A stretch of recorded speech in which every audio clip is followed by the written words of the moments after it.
नीलाचल पर्वत पर हरी भरी हरियाली धीरे धीरे झूमती है, जो प्राचीन रहस्यों और छिपी हुई भक्ति के लिए एक शांत मंच है। राजा विश्ववसु सांसारिक चिंताओं से बोझिल गुप्त पूजा में सांत्वना खोजते हैं। उनका हृदय भारी है, फिर भी आशावादी है। जैसे ही वह अपनी गुप्त रस्मों की तैयारी करता है, हवा प्रत्याशा से भरी होती है। स्वर्ग की ओर एक मूक गुहार उठती है। वह नीलमधव के सामने झुकता है। उसका मौसम से झुर्रियों भरा चेहरा श्रद्धा से अंकित है। दिव्य हस्तक्षेप की तलाश में पहाड़ चुपचाप देखता है। इसके प्राचीन पत्थर राजा की भक्ति को सोखते हैं। एक शाश्वत गवाह। राजा इंद्रद्युम्न के भव्य दरबार में नीलमाधव की महिमा की कहानियों के गूंजने से प्रत्याशा भारी है। राजा मोहित होकर आगे झुकता है। उसके शाही वस्त्र विश्वास की विनम्र फुसफुसाहटों के विपरीत हैं। उसकी आंखों में एक निर्णय दृढ़ होता है। उसे स्वयं इस दिव्य तमाशे का गवाह बनना होगा। नौकर एक दूसरे को देखते हैं। अपने शासक के दिल में बदलाव महसूस करते हैं, जो एक तीर्थ यात्रा कर रहा है। अदालत बेताबी से इंतजार कर रही है, क्योंकि राजा आध्यात्मिक रहस्योद्घाटन की यात्रा शुरू करने की तैयारी कर रहा है। विद्यापति ऊबड़ खाबड़ नीलाचल पर्वत मार्ग पर नीलमधव की खोज शुरू करते हैं। रास्ता खड़ी चढ़ाई लेता है, जो विद्यापति के संकल्प को हर कदम पर चुनौती देता है। विद्यापति के चेहरे पर थकान उभर आती है, क्योंकि वह आगे बढ़ते हैं। कठिन यात्रा के बावजूद विद्यापति का दृढ़ संकल्प अटूट रहता है। पहाड़ मंडराता है। विद्यापति के अटूट प्रयास का मूक गवाह। विश्ववसु के विनम्र घर के अंदर विद्यापति दोस्ती का हाथ बढ़ाता है, एक अप्रत्याशित बंधन बनाता है। ललिता धूप से भरे कमरों में ग्रेसफुली घूमती है। उसकी उपस्थिति जगह को गर्मी से भर देती है। जैसे विद्यापति और ललिता एक दूसरे को देखते हैं, प्यार का एक मौन वादा खिलता है, जो घर के भाग्य को बदल देता है।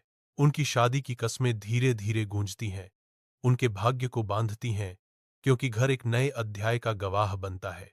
घर शांत आनंद से चमकता है, जो प्यार और एकता से पोषित होता है। बदलते समय में आशा की किरण। आंखों पर पट्टी बांधे विद्यापति आगे बढ़ते हैं। नीलमधव के गुप्त मंदिर की ओर आस्था से निर्देशित एक अकेला व्यक्ति। हर कदम के साथ वह सरसों के बीज बिखेरता है, जो अज्ञात के माध्यम से एक पवित्र मार्ग को चिह्नित करता है। हवा उस स्थान के रहस्य से कंपन करती है। एक ऐसी जगह जिसके बारे में धीमी आवाजों में फुसफुसाया जाता है। घने आवरण से सूर्य का प्रकाश छनता है, जो विद्यापति के दृढ़ मार्ग को प्रकाशित करता है।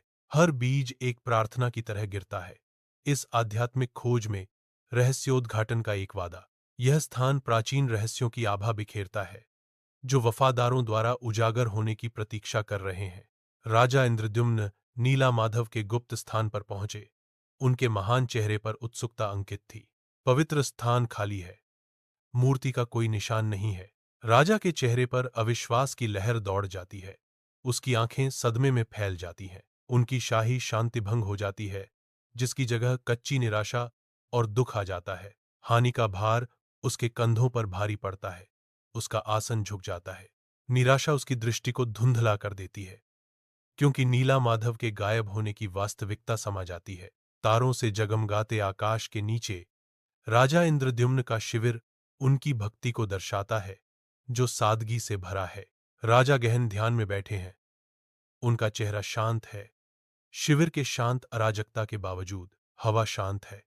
केवल आवाजें, कैंपफायर की धीमी आवाज और राजा की गहरी सांसें हैं। उसका अटूट ध्यान रात को भेदता है, आध्यात्मिक तीव्रता का एक प्रतीक। सूर्य का प्रकाश शांत समुद्र तट को चूमता है, क्योंकि कोमल लहरें किनारे पर फुसफुसाती हैं। एक दिव्य लकड़ी का लट्ठा, चमकदार और अलौकिक, किनारे की ओर बहता है। लकड़ी एक नरम, अलौकिक चमक छोड़ती है, जो सुनहरी रेत के विपरीत है। यह उथले पानी में धीरे से तैरता है, साफ आसमान के खिलाफ प्रकाश का एक प्रतीक। लकड़ी के चारों ओर एक रहस्य का माहौल है, जो अनकही कहानियों का वादा करता है। सूर्य की रोशनी राजा इंद्रद्युम्न के दरबार में भर जाती है, जो प्रत्याशा और श्रद्धा से भरे चेहरों को रोशन करती है। राजा इंद्रद्युम्न ध्यान से सुनते हैं। उनकी आंखों में आशा की एक झलक है, क्योंकि उन्हें दिव्य संदेश मिलता है। राजा इंद्रद्युम्न को एक दिव्य रहस्योद्घाटन प्राप्त होता है। कथन गूंजता है, हॉल में गूंजता है। दिव्य संदेश उसे जगन्नाथ, बलभद्र और सुभद्रा की मूर्तियां बनाने का निर्देश देता है। मूर्तिकार के कमरे में धूप की किरणें आती हैं। जैसे ही वृद्ध विश्वकर्मा प्रवेश करते हैं, उनकी आंखों में प्राचीन रहस्य छिपे होते हैं। कमरा अपने परिवर्तन की प्रतीक्षा कर रहा है, जिसमें केवल गुरु के काम के लिए सबसे आवश्यक चीजें हैं। विश्वकर्मा ने अपने औजार रख दिए। कमरे में गूंजती हुई आवाज मूर्तियों को बनाने की तैयारी कर रहे हैं। वह अपनी स्थिति की घोषणा करता है। कोई भी तब तक दरवाजा नहीं खोलेगा जब तक कि मूर्तियां पूरी न हो जाएं। विश्वकर्मा के चारों ओर रहस्य का एक आभास है। जैसे ही वह शुरुआत करता है, हवा में एक मूक वादा लटका हुआ है। दरवाजा एक बाधा के रूप में खड़ा है, पवित्र स्थान की रक्षा करता है जहां दिव्य रूप जल्द ही प्रकट होंगे। दिन हफ्तों में बदलते हैं।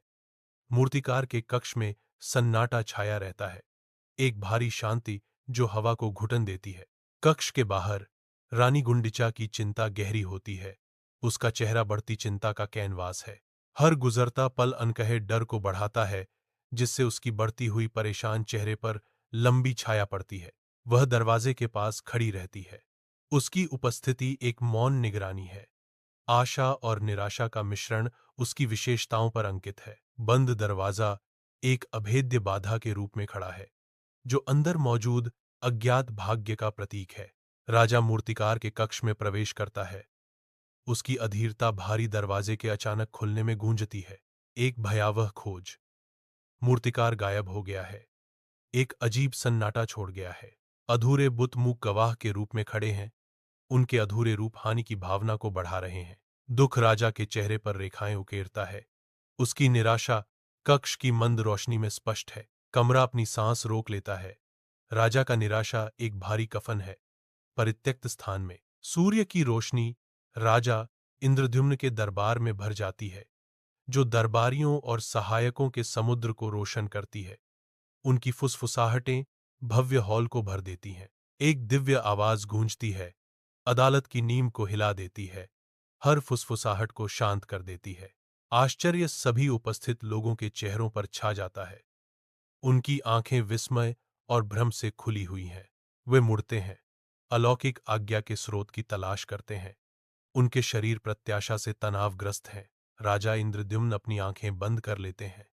उनके होठों पर एक शांत मुस्कान है, क्योंकि वे दिव्य उपस्थिति को गले लगाते हैं। यह भगवान का स्वरूप है। कथा गूंजती है और इसी रूप में उनकी पूजा की जाएगी। मंदिर के अंदर भगवान जगन्नाथ, बलभद्र और सुभद्रा की अधूरी मूर्तियां स्थापित हैं, जो दिव्य उपस्थिति का अनुभव कराती हैं। श्रद्धालुजन गंभीर गरिमा के साथ आगे बढ़ते हैं। उनकी फुसफुसाहट मंदिर के प्राचीन पत्थरों के साथ मिल जाती है, जिससे हवा श्रद्धा से गूंजती है। अलंकृत खिड़कियों से धूप छनकर आती है, जो पवित्र स्थान पर नर्तक परछाइयों को डालती है। हर विवरण, नक्काशी से लेकर धूप तक, सदियों की भक्ति की गूंज है, जो दिलों को विस्मय से भर देती है। चमकीले सूरज के नीचे पूरी भव्य रथ यात्रा की तैयारी कर रही है। एक ऐसा दिन जब जीवंत रंगीन जुलूस में देवत्व भक्ति से मिलता है। श्रद्धालु एकत्रित होते ही हवा उत्साह से भर जाती है। उनके चेहरे खुशी से चमक रहे हैं, भगवान का स्वागत करने के लिए तैयार हैं। विशाल रथ फूलों और झंडों से सजे शानदार ढंग से खड़े हैं, जो देवताओं को खुशी से भरे भीड़ के माध्यम से ले जाने का इंतजार कर रहे हैं। युवा और वृद्ध चेहरों का सागर विश्वास की एक सिम्फनी में विलीन हो जाता है। उनके दिल त्योहार की लय के साथ एक साथ धड़कते हैं। वातावरण विद्युतीय है। प्रेम और श्रद्धा की एक सामूहिक अभिव्यक्ति के रूप में रथ यात्रा अपनी पवित्र यात्रा शुरू करती है। अगर आपने यह कथा पूरी सुनी है तो कमेंट में ओम नमः शिवाय लिखो and please share and subscribe. Thank you.